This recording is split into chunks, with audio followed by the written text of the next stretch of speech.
Hello! Happy International Women in Science Day!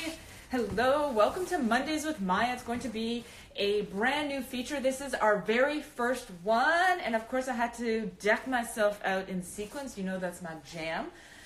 For those of you who attended my talk that I just gave, International Women in Science, you may recognize this outfit because this is how I roll. Okay, so for my first Instagram Live, I wanted to talk about who the hell am I? What's my story? Where did I come from? And in between there, it's like a medley of failures that I will discuss. Okay, so where to start? Okay, in high school, I breezed through high school and put in very little effort. And then I got into U of T for my undergrad, and I decided to put forth the exact same lack of effort, and I got served. And I still to this day remember my TA, my English TA. I remember exactly where it was, St. George campus, U of T. And he said to me with his head in his hands, he was like, "Your writing is so bad. It's so cliched." And this was before Google. So I had to go into a friggin' dictionary and look up, what does cliched mean? Because I didn't even know. So I thought I was amazing in university. I did not know what I was doing. I was failing. I was changing courses, changing majors, changing minors. So how long does it take to get an honors BA? That would be 4 years.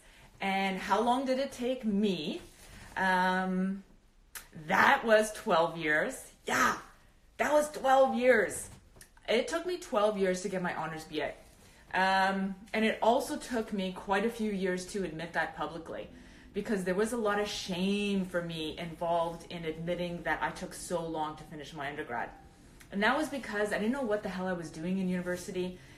And I felt like I didn't belong, and I felt very stupid, and I kept comparing myself to everybody else who knew exactly what they wanted to do and knew where they were going and were getting married and buying houses and having kids and talking about stuff like RRSPs. Meanwhile, I had like 5 credit cards. I was racked up to here in debt, although I did look fabulous. And I didn't know what I was doing. So I started taking like 1-2 courses a year and started working full-time. I sold high-end fitness equipment. That was my full-time gig. And then I did school part-time. And I didn't know what my major was. And then I met the mentor of my life, Dr. Lauren Tepperman, U of T. He's still there, still a prof in the sociology department. And I connected with him. And he believed in me before I believed in myself. And I can still remember the exact room, the exact course it was when he said to me, "Maya, you're really good at public speaking and you're good at writing. Do you want to be my research assistant?" And like the imposter syndrome creeps in, and I go, "Oh, no. I'm just an undergrad. I don't know what I could possibly contribute to your team." And he's like, "I know you're an undergrad. I teach you. That's okay. If you hear some weird noises, that's my Great Dane Cooper." I got him a new squeaky toy. So I just gave him excuse after excuse as to why I shouldn't be on his research team. I don't know how to do it. I've never done it before. I'm probably going to mess up. I just felt like I didn't belong. And he's like, "Maya, I've done this before. I know what I'm doing. I'm inviting you to be part of the team." I immediately called my mom, and like a typical Serbian mom, she's bawling, I'm bawling, and I was like, "Mama, Dr. Tepperman believes in me." And then Mama was like, "Oh my gosh, finally my baby is going to become something." Because she thought I was just going to be like flipping burgers or something. She was worried about me. The whole family was worried about me because everyone in the family was like, "Are you still trying to do your degree? Like other people have like 3 degrees by now." And so to make a long story short, I ended up working for Dr. Lauren Tepperman for 12 years. 12 years on and off on a part-time basis. I would basically do every single research project that he was a part of, I was a part of. I made a shit ton of mistakes, and he was there to coach me and help me and mentor me and pick me up when I fell. So after many long years, I was also a makeup artist. I forgot to mention that. I was a professional makeup artist for 7 years, working with my Holt Renfrew team. I worked with my good friend Beth and my good friend Kathy and Erin and Nam, and we were the girls at Holt Renfrew doing our thing. And I did that for 7 years, and that probably taught me more about rejection and how to get to a yes. Because how are you going to get a yes when you're trying to sell a Bobbi Brown lipstick for $37 and the woman's like, no, I don't want to buy that. And you're like, well, I work on commission. What am I going to do? How am I going to get to a yes? And so that taught me so many skills, like so many amazing skills in that job. And so I'm a makeup artist. And then I applied to get into the master's program at U of T. Didn't know what I was doing, but I was feeling pretty good about myself. And I thought, okay, I'll apply to the master's. I applied to a quantitative school, like stat stuff. And I'm a qualitative researcher. I'm more interested in the personal stories, the background. And U of T was like, no, like not at all, no way. And I was crushed. But what I did do is I immediately made an appointment with the chair. And I waited outside his office for like 45 minutes for him to come. And I was like, hi, U of T just rejected me for the master's. I'd like to know why.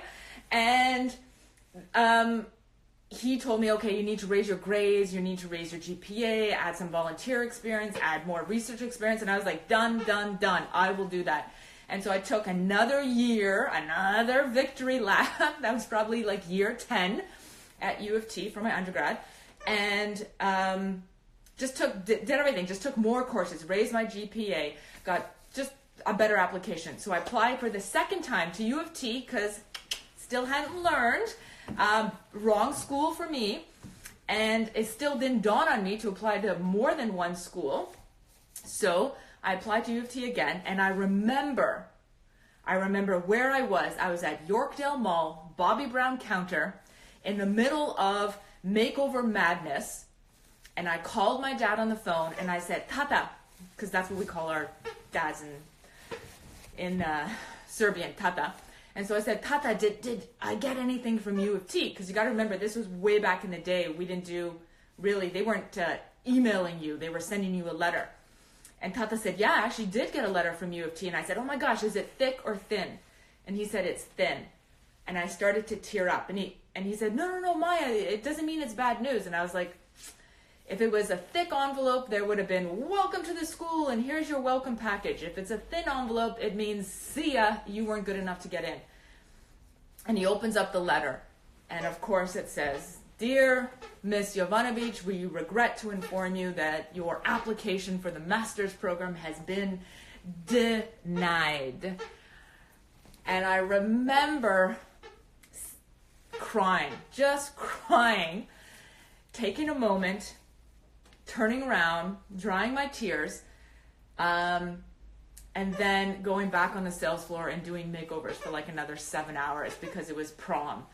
And that hurt. Oh my gosh, did that hurt, not getting into the master's for the second year in a row. I really started listening to that negative voice, that shitty committee that I often talk about that's in the back of your head.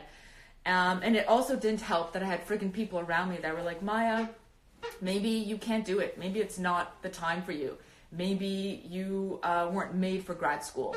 And I was like, no, shut it. I'm made for grad school. I don't care if I have to try for another 5 years. I will freaking get there. And hello, people are chiming in. I don't really know what any of this means. People are waving. Thank you. Hi. Oh, hi, Anna.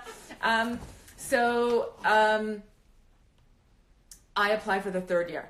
This time I got a little bit smarter and I was like, oh, hell no. Am I getting rejected for the third year in a row? So I applied to every single graduate master's program in sociology from coast to coast. I must have spent $1,000. Charge it. Thank you, Visa. And I was determined to get in. And I remember when the first letter of acceptance came in. I think it was the University of Saskatoon. And I was like, oh my gosh, I want to move to Saskatoon. But I would have, if that was the only school that accepted me, I would have packed up my lovely sequenced ass and I would have gotten myself to Saskatoon. And hello, Sandra, another makeup artist and sociologist friend. And so, then the acceptance letters started coming in, and I ended up choosing the University of Waterloo. And I chose that school specifically because my mentor at U of T, his protege, was at Waterloo. And I said, Dr. Lawrence Hepperman has not steered me wrong in 12 years. I believe in this man. He believes in me. If his protege is at the University of Waterloo, that is where I'm going. So I went to the University of Waterloo. So I got into my master's on the third try. It took me 3 years to get in, okay? So I get in, and it's a 2-year program. So you have to do your coursework, and then you have to actually do a thesis, right? So you actually have to conduct your own study. And it's a 2-year program, but I was determined to do this in 1 year. And so after 6 months, I applied for the PhD program. And everybody was like, you can't do a master's in 1 year. This can't be done. What are you doing? Why are you rushing? But I was working with the phenomenal Wei Zhendong, who another phenomenal mentor who never steered me wrong and who always picked me up and who was always super gracious to allow me to make mistake after mistake after mistake and never judged me for it. And I could just tear up thinking about her graciousness over the years. And it was, again, another pivotal moment in my life. We were just getting out of a master's theory class, and my male professor, who shall remain unnamed, declined me, rejected me for the PhD in front of the entire class. He said it in front of the whole class. And he said, oh, by the way, your PhD application was rejected. And a wave of sadness and anger and tears just came over me. And I said, oh my God, like, can we discuss this in private? Like, can we go to your office or something? Like, what is going on? And all my classmates kind of turned around like, oh my gosh, what is happening? And he looked at me and he goes, oh, okay, I guess we could go to the office, as if like that wasn't a normal thing to do. You don't reject somebody in public. And I remember making that long office walk and just, I can't even describe how awful I felt, how stupid I felt, how embarrassed I was that all my classmates knew I was being rejected from the PhD. And we get into his office and he doesn't shut the door. And he's sitting in front of me, and I know exactly the layout of his room. And he goes, yeah, so, we rejected you because the master's is a 2-year program, and nobody in the history of Waterloo has ever done a 2-year program in 1 year. And if we give you a spot in the program, you're not going to finish the master's in a year. So you're going to take a spot away from a more valid PhD candidate. And I'm bawling at this point, just bawling. And a box of Kleenex was sitting at his desk. Like, I could have reached over. And I remember being fixated by this Kleenex box. Like, why isn't he giving me a fucking Kleenex? And he just never gave me a Kleenex. And I'm bawling, and he's not passing over the Kleenex box. And I was like, can you pass me a tissue? And he was like, oh, okay, yeah. And so he passed me a tissue. And I said to him, I will finish this program in a year. And I will get myself into a PhD. And he was like, yeah, okay. And then I went and spoke to every other professor to try to figure out, was this really the reason? Or did they think I was incompetent? Or what was going on? I started the master's at Waterloo I believe it was September 8th, 2007. And I graduated that master's program September 9th, 2008. I graduated exactly 1 year to the day.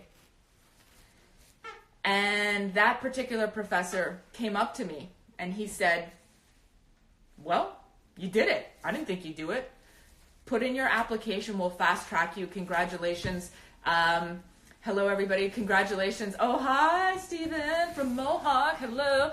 And he said, congratulations, welcome to Waterloo PhD. And I said, see ya. I got into McMaster, and I'm going to McMaster. And then I started my journey at McMaster. So I did, it took me a long time to get into the PhD. It took me a long time. And if I had kept looking and comparing myself, like that downward social comparison that we do on social media, if I had kept doing that, I don't know if I would have had the internal resilience to keep going. Because everywhere I looked, people were succeeding. Everywhere I looked, people were moving on and they knew what they were doing. I just kept frigging getting rejected. I kept taking another year to get where I wanted to go. So when I started the PhD, I was like, I just want to be done. I just want to do this thing in the quickest amount of time so I can catch up with my life and catch up to what everybody else is doing. So I had done my master's. I did a case study on Hospice Canada, Hospice Toronto, because I was a hospice volunteer for 10 years. I don't often talk about that, but I worked for Hospice Toronto for 10 years.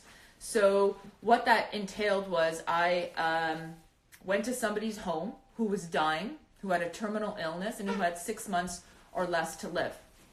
And I did a once-a-week shift for 4 hours in their home, and I did whatever they needed me to do, whether that was to massage them, to hold their hand, to listen to them, to just bear witness to their pain, to bear witness to their death, to help the family members out, to just be a relief partner so that the wife could go, or that the husband could go to the grocery store, to the bank, or that the kids could take off somewhere and just get a breather. And I wanted to study the cultural competency difference. So the cultural differences between hospice volunteers who were primarily white and the hospice demographic, the patients that we were servicing who were predominantly not white. And so I was like, I don't know enough about the Asian culture. I don't know enough about the Black culture. I don't know enough about the Vietnamese culture and all these different nationalities that I was helping. And so that is what I did my master's on. And so I thought, okay, I'm just going to do my PhD on that. And so I started the PhD program. I wrote up the ethics application. I was like, this is it. I'm going to do this. And I met with the premier death and dying professor. And I remember walking into her office, and it was just lined with books on death and dying. And just like that, I was like, oh, I don't want to do death and dying. I don't want to do this topic anymore. And I ended up switching topics. Then I ended up switching committee members. Then I ended up switching my supervisor. And everybody was like, you can't do that. Just pick one topic and stick with it. You can't change your supervisor. You can't change your committee. And I was like, I'm going to change it all. Because I had just finished 10 years in the death and dying field, and I was done. I was done with that. And so a lot of the times I speak to my undergrads about not finding their passion, because I hate that word so much, but just looking at what are you curious about? What are you asking questions about? And I was not curious anymore about death and dying after 10 years in that field. I was not curious. I did not want to read anymore. I did not want to learn any more about that field. And that's how I knew it was time for me to switch. And that's pretty much how I've made every single career decision, job decision up until now. Am I curious? Am I being challenged? And am I learning anything new? And if it was no to any of those 3 questions, then I moved on. And so at that time, I became fascinated with food and healthy living and what did that mean. So I decided to switch and study food advertising in the PhD. And then at the same time, I got 2 extra diploma programs and I became a holistic nutritionist and studied health policy. So 6 weeks before I was supposed to graduate with my PhD. So if you can imagine, it took me 12 years to get my honors BA. It took me 3 tries to get into the master's. Then do a PhD for like 5.5 years. So this is it. For me, I had reached the pinnacle that I could with my education. 6 weeks before graduation, 6 weeks before I give my oral defense, I go for a run at night. I don't know why. I've never run at night outside. I always run during the day if I'm outside or on the treadmill. That day I decided to go for a run. I was running an 8-kilometer run. I got to the 4-kilometer mark. I started to turn around and I fell. I fell on some random thing on the road. And I remember, because I had a half marathon or a 10K race in 2 weeks. So I remember when I was falling, I just remember thinking, not the knees, don't fall on the knees. Not thinking, protect the brain, Maja, protect your fucking head. And so right at the last second, right before I went to fall, I put like this and I fell. And it just went whoosh on my jaw on the pavement and all the air came out of my lungs. And it was just like, boom, dead, redhead, gone, splat, roadkill. And these 2 this lovely couple who had just come out of Starbucks and heard the air leave my lungs, looked back and just saw me passed out on the street, ran to my aid, pulled me off the road. I'm gushing blood. I'm all dizzy. I'm incoherent. Fast forward, I get diagnosed with a concussion, did some damage to my jaw, had to get stitched up. And I was a mess. I was a wreck. My parents thought I was dying. And at that time, I was given the advice, which we now know is the opposite of what you're supposed to do, but I was given the advice to sit in a dark room. No lights, no sound, just heal your brain that way. I was forgetting words. I couldn't walk. I couldn't drive. I had trouble talking. Everything hurt. Luckily, my parents live like a few blocks up the street. My dad came over to take care of our daughter Ryo, who, I don't know, she must have been 3 at the time because I couldn't take care of her. And Steve, I think, maybe took a week off of work to help me out, but then he had to go back to work. And I had called my girlfriend Jessica over, and she was helping me prep for my oral defense. So that for those of you who don't know it, an oral defense in your PhD is when you go into a room, you've got your committee members, and then you have an external examiner from another school who comes and sits there, and your committee members are maybe 4 or 5, and then the external examiner will sit, and you do a presentation for about 20 minutes, and then there's 2 hours of open questions. So it's just each person asks you a series of questions, and you have to answer these questions for 2 hours. And it can be any question, and you basically have to defend your work and defend your dissertation. And so Jessica was working with me, and she said, okay, well, tell me about your dissertation. And I was like, well, I interviewed women.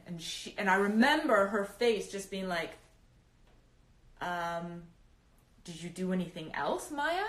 Like, on this thing that you studied for 5.5 years? And I said, I don't know. I think I interviewed 52 women. And Jess was like, didn't you study like 500 food ads? Didn't you look at high cholesterol? Didn't you develop your own concept? And I was like, oh yeah, I think I did. And in that moment, I realized I don't have the mental acuity, the coherence to defend my PhD. And I thought my brain was broken. I thought I had worked my entire life to get the highest level that I could, and then I thought I broke my brain. And then I had to take a 6-week leave of absence. And I was in the school accessibility center speaking to the head of the center, and his name is Tim. And he said, Maja, you'll be back. You will be back. I've seen cases like yours. I've seen brain injured people before. You can come back. And I didn't really believe him. And I was bawling in his office. And I was like, Tim, I came so close. How can I come this close to getting my degree and not get it? And I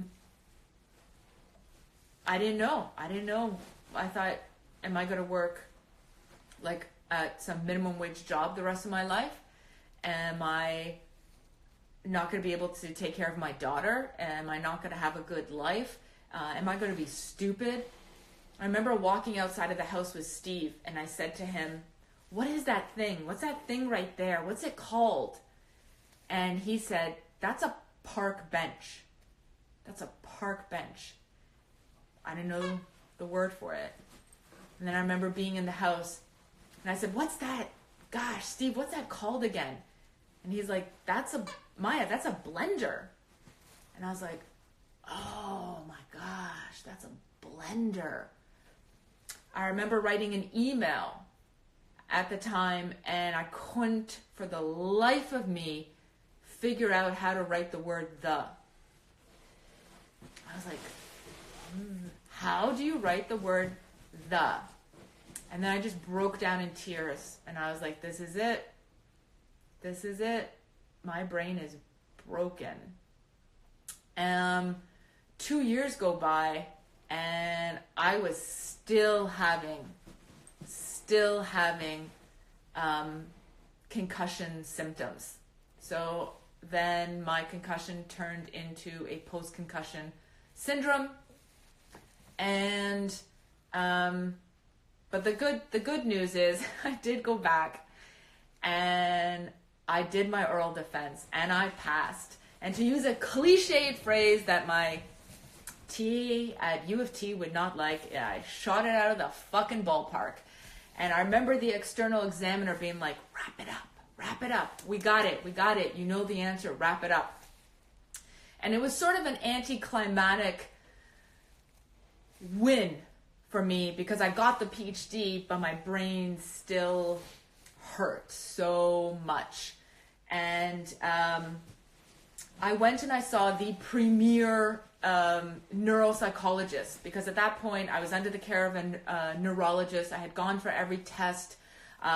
They checked for bleeding in the brain. There was no bleeding in the brain. And they didn't know what was wrong with me. And so I went and I saw this sports neuropsychologist, who I had to go through.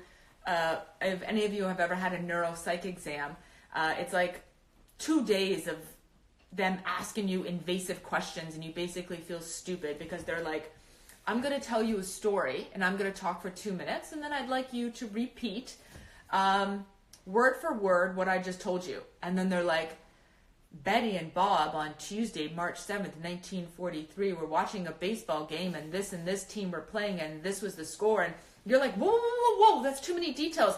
But they don't stop, and they keep talking for 2 minutes, and then they're like, now repeat back the story. And you're like, I have no idea. And so it was a lot of testing like that. So during the neuropsych exam, I was just like a ball of anxiety, because I was like, so my brain is beat, because I don't remember any of that story, and I don't know how to do that. And they had me do all these I don't know, mazes and puzzles. And then they would say, okay, we're going to give you 17 numbers. Let's see how many numbers you remember. And I'd like remember 3. And so I go in for my neuropsych assessment basically afterwards to meet with the doctor. And she does an interview and everything and asks me about my schedule and my stress and relationships and money and family. She asks everything. And then she assesses my test scores and whatnot. And then I meet her in the office. And she's like, well, the good news is there's no dementia present. There's no Alzheimer's. And I was like, I did not know we were testing for that. Good to know I don't have dementia. Okay. And she said, do you want to know what you have? And I said, yeah. And she said, you are textbook anxiety. You are a high achieving anxiety, or whatever, high achiever anxiety. I don't know, something like that. And I was like, no, that's impossible, because I know people who have anxiety and they procrastinate and they don't get to their deadlines.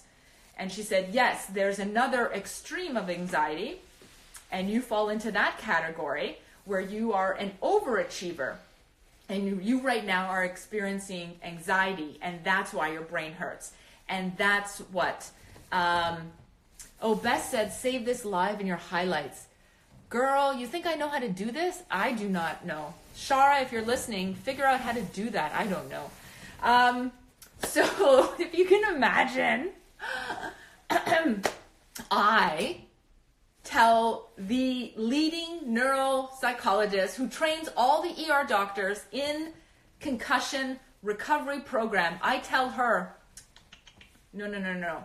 Your diagnosis is, okay, thank you, Shara. Your diagnosis is clearly wrong because I don't have anxiety. And then the doctor said to me, your schedule makes me feel like I'm an underachiever. And she said, and I'm not an underachiever. I am the leading concussion specialist in Canada. I have written whatever X amount of books. I've done this, I've done that. And your schedule makes me feel lazy. And I was like, okay. Something to think about. And then I said to her, okay, great. Thank you for the diagnosis. Why don't you just give me some tip sheets? Tell me how I can wrap up this anxiety thing. And she started laughing. And she said, oh my gosh, there is no tip sheet. She said, you need to find the joy. You need to find the joy in your life and do more of that. And you need to take things off your plate. And I was like, I don't have time to take things off my plate because I have a lot on the go. And I just got a PhD and I have to find a job and I have a 3 or 4 year old and I have a husband. And as all women know, we are the emotional caregivers and organizers for our family, right? So I'm the dog walker and the appointment maker, and I'm the one that takes Ryo to every single doctor dentist appointment, and I'm doing the dishes and I'm cooking and I'm trying to be a vegan cook, and I'm literally trying to do it all. And so then I am debating, what am I going to do with my life? So at this point, I have the degree. I'm teaching part-time at McMaster University. I'm applying to teaching positions. And then I attended an academic conference that forever and completely changed my life, changed my career trajectory, changed my research, changed everything.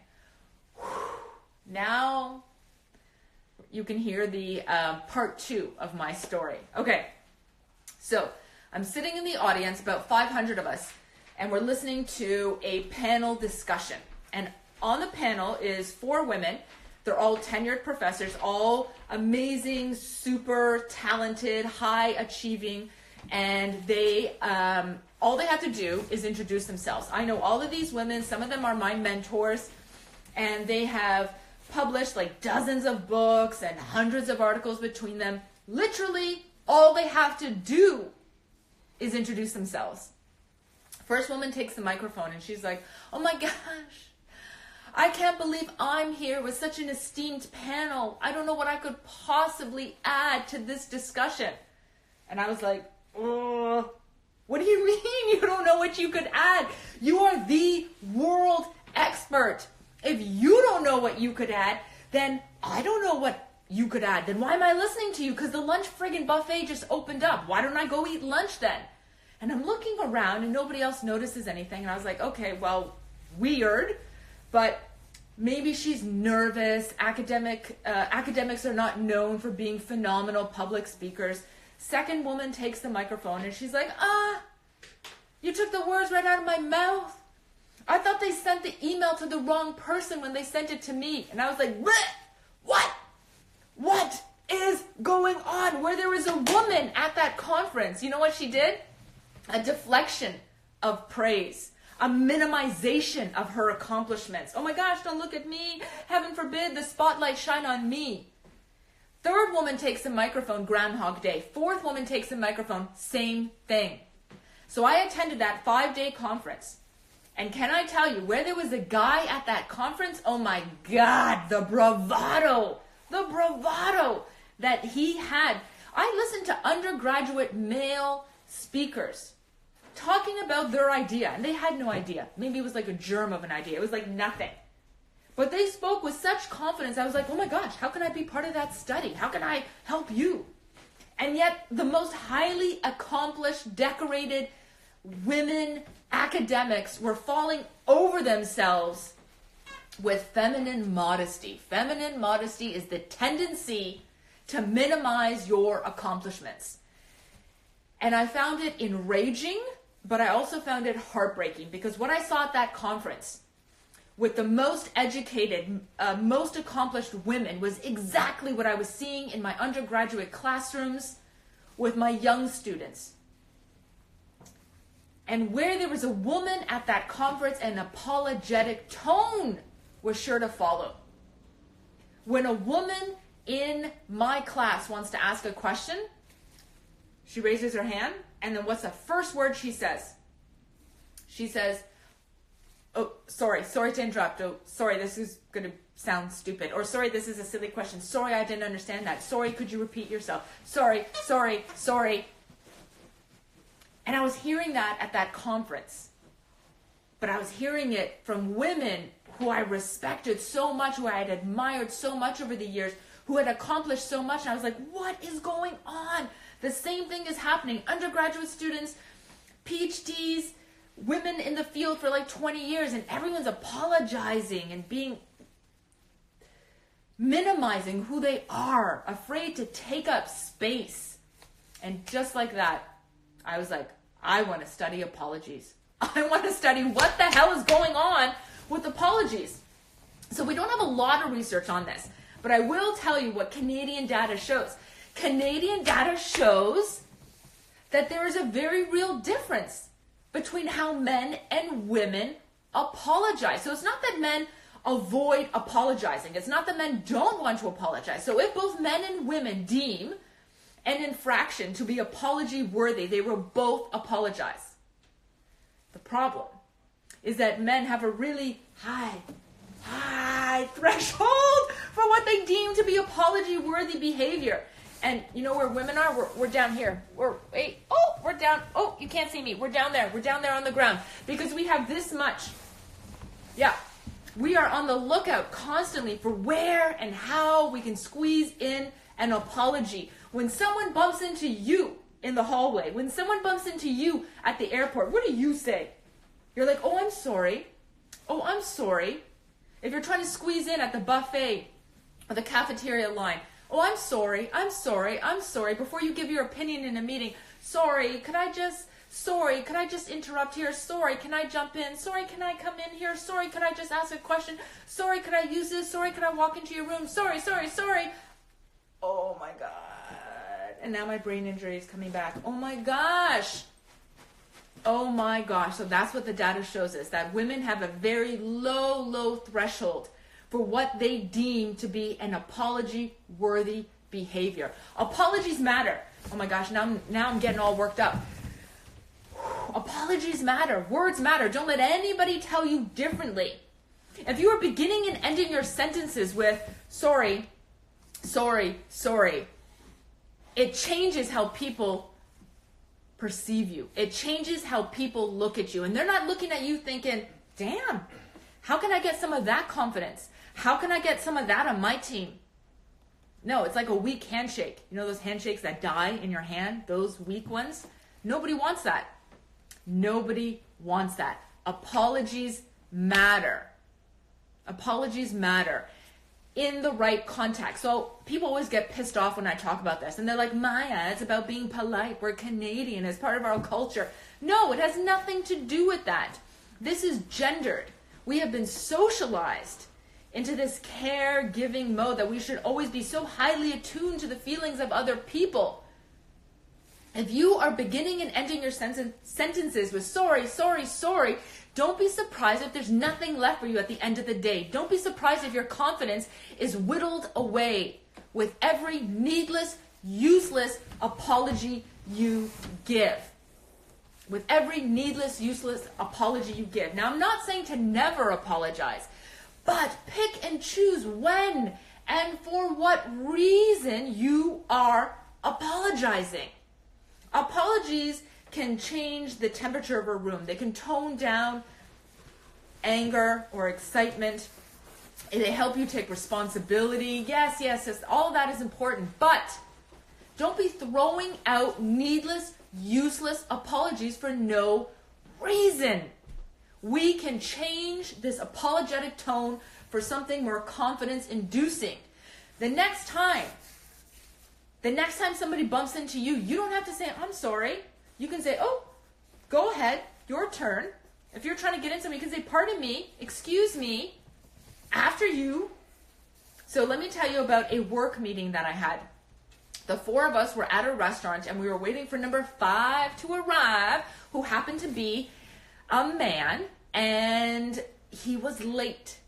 Oh, he was late, and this was glorious because I was like, what is he going to say, and how many apologies will he give, and how will he phrase his apologies, and how will it be taken by the group? And so I put my sociological cap on, and I was all excited.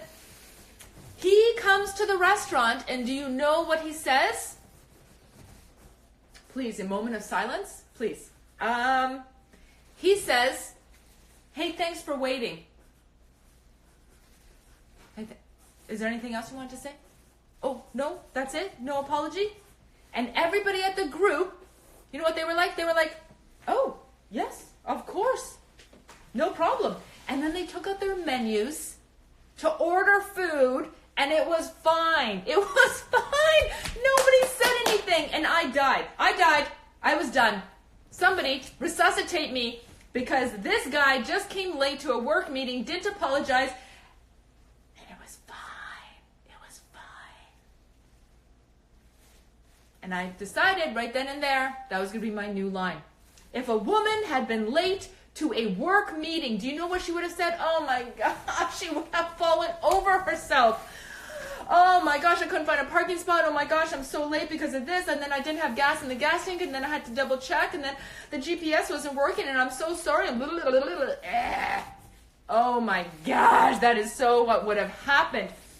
That changed me. Think about emails. Think about text messages. How often has somebody tried to text you, or let's say they did text you, and you didn't respond right away? What's the first thing you text? Oh, sorry, I was driving, so I was working, sorry, I was trying to put on a pair of Spanx, sorry, I couldn't get back to you right away. Oh my gosh, that is the expectation now. We are apologizing for everything. Like, dude, if you text me in the middle of the day, I'm not going to get back to you. I am working, I am teaching, I am reading, I am writing. Maybe I'm watching paint dry. Maybe I'm eating. Do you know that there is a Google Chrome plugin for your computer that will alert you? It will alert you to the number of apologies you have in your email. Google this. I do not make this stuff up. A Google Chrome plugin to ensure that you do not send out emails with too many apologies. So it'll say, hey girl, hey, you have 17 apologies in 3 sentences. Are you sure you want to hit send? Thank you very much. No, I do not want to hit send. So, yes. Another pivotal moment in my career that I have enough time to tell you about is, okay, so after my PhD, I got a postdoctoral research position. And a postdoc position is like finding a bag of gold at the end of a rainbow, right? It doesn't happen. And so when I got this position, I clung onto it and I used every contact I had to get this position, networked. I finally get this position, I interviewed, nailed it, I go to the hospital to meet the lead doctor. And so I was being hired to lead the qualitative team because they had their statisticians to handle the quantitative team. And I get to the hospital, and the doctor had come out of the emergency room, and so he had come out of the operating room. So he was in his medical scrubs, and he puts out his hand to meet me, and he goes, "Oh, hi, Maja, nice to meet you." Well, it's professor, but okay. And he says, "I'm Dr. So-and-so." Let's call him Dr. Confidence. Actually, Dr. Cocky. And he says, "You've probably seen my work on YouTube." No, I haven't. And he goes, "You must have seen my write-up in the New York Times." I guess I missed that. "Well, you must know me for my groundbreaking research and da-da-da-da-da." Nope. Okay. Am I being punked? Am I in the Twilight Zone? Because when have you ever met a person that led with their accomplishments? He was so happy. He was so proud of himself. And I thought, oh my gosh, and to this day, I have never, ever, ever met a woman who led with her accomplishments. Steve, can you grab my book for me? So I just want to read and so anyways, I was writing my own book at the time, and I was writing the Acknowledgment Section. And that meeting changed things for me. And so I want to read to you what I wrote in my own Acknowledgment Section based on that meeting. And so, thank you. So, listen here. This is what I wrote. Okay. "I'd like to start off by thanking myself." Damn, girl, you did it. I had a vision, I had a plan, and then I worked that plan every damn day. That is what I did. You can see, I thanked the team, I thanked my research assistants, I thanked my parents, I thanked my daughter. I'm sure Steve is somewhere in there. My dog Cooper is probably somewhere in there. I thanked, yes, I thanked them. But I thanked myself first. I thanked myself first. Because I did this. I did the work. And I'm proud of it. And I'm proud to make it better with the next edition, and better after that with the third edition, and better after that with the fifth edition, because the learning process never stops. But I thanked myself first. And we don't do that as women. We do not do that. I want you, if you get anything out of this long, convoluted story of who I am, if you get anything, I want you to thank yourself first. And you thank yourself for the progress that you have made to today. And you thank yourself for all your accomplishments, for all your achievements, for all the hurdles that you have jumped over, for all the barriers that you have overcome, for that hill that you have climbed. You thank yourself. There is this quote by the amazing entrepreneur, restaurateur, former model. Her name is B. Smith. And she said, "I climbed a mountain of no's to get to my yes." I climbed a mountain of no's to get to my yes. I got rejected from my first master's. I got rejected by my second master's. It took me 12 years to get my undergraduate degree. I got a brain injury. I busted my head. And I climbed a mountain of no's. And I got to my yes. I wrote a book. That was my yes. I got the career that I have right now that didn't even exist 2 years ago because I took a fucking leap and I took a chance on myself and I took a risk on myself. And I decided not to pursue a full-time academic job, and I decided to become an entrepreneur. And I don't know a thing about being an entrepreneur. And there's no entrepreneurs in my family, and there's no entrepreneurs in Steve's family. But I said to Steve, I think there's something here. I think there's something with apologies and women's confidence, and I think that I can research this and do a study on this and write about this and talk about this. And 2.5 years ago, I started the company. And this is what I do now. This is my full-time job. And Steve actually just came on board full-time. Now we are officially a team working together. And every single day, I gotta thank myself. Every single day, I gotta thank myself. So thank you. Thank you for coming and listening and commenting. And I have no idea, but the amazing Shara, who works with me and has been a part of my team for a year, she is going to do some magic with this Instagram live, and I don't know what she's going to do. Cut it into pieces and add captions and put it on YouTube or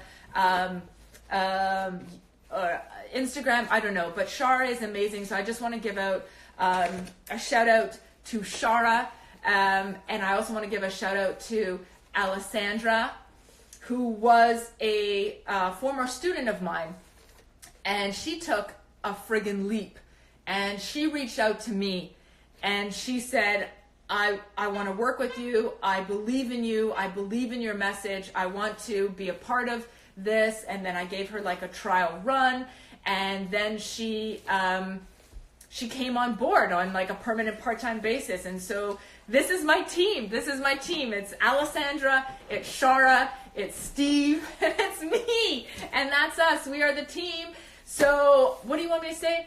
So this is going to be a common thing. We're going to do Mondays with Maja, Instagram Live.